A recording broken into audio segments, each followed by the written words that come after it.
Ladies of the Gentlewoman's Club. We are gathered together here in my dear little home today to make a monstrous decision. We are here to make a resolution. The resolution is resolved that we, the great women of our household, the backbones of our homes, should lose our tempers occasionally. Oh, I know that I sound a little queer. I sometimes think I am. But, you see, this special meeting was called here because of the sorrow that is sitting on one of the poor, distressed ladies in our club. The other day she came to me with tears in her eyes and told me a sorrowful story.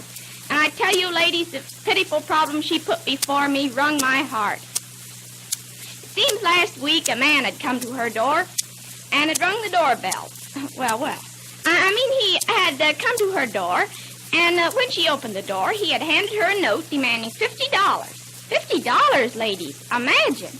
Well, of course, the lady became very angry, and she slammed the door in his face. But after that, she'd become rather doubtful of whether she had done the right thing or not. Because, you see, ladies, this wasn't the worst of the problem.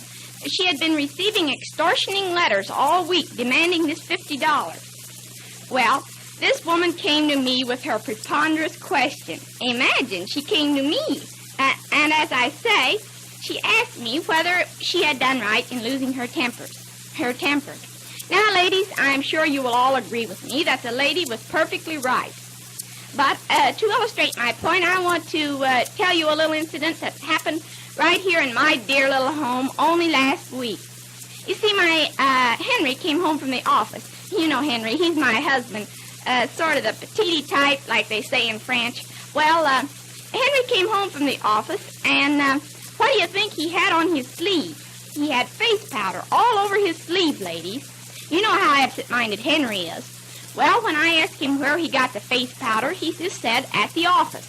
Well, then I lost my temper. I flew into a rage. I ranted, I roared, I raged. I really lost my temper.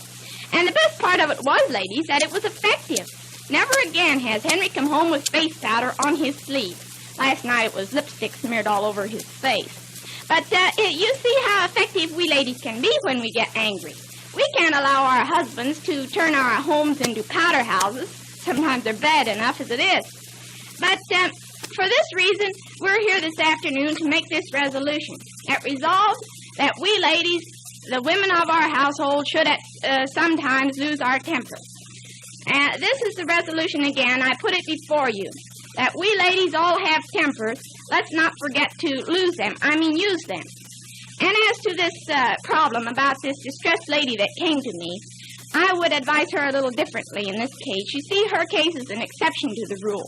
I wouldn't advise her to get angry, but the best thing for her to do is to pay her bill at last.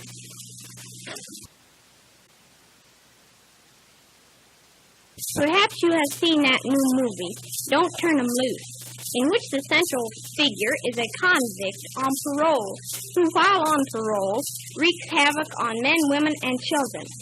Not so long ago, the movies were glorifying the gangster. Then they lauded the G-man. Now they have a new subject for condemnation, the parole system.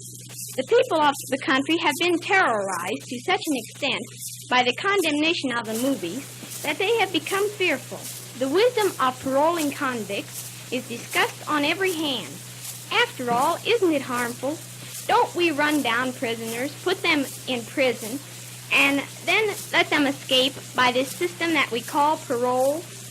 But before we, as fair-minded American citizens, should jump to hasty conclusions, we had better get a little firmer understanding of what the parole system really is and whether or not the accusations made against it are true. The great accusation that the critics make is that the parole boards turn loose dangerous criminals on the public. This fact is lamentable, but it is true. Carpus, Babyface Nelson, Dillinger, and many others were turned out of prison to murder and kidnap while they were on parole. But the second contention that the critics make, that is, that the bulk of the crimes of the United States are committed by parole prisoners, is decidedly not true.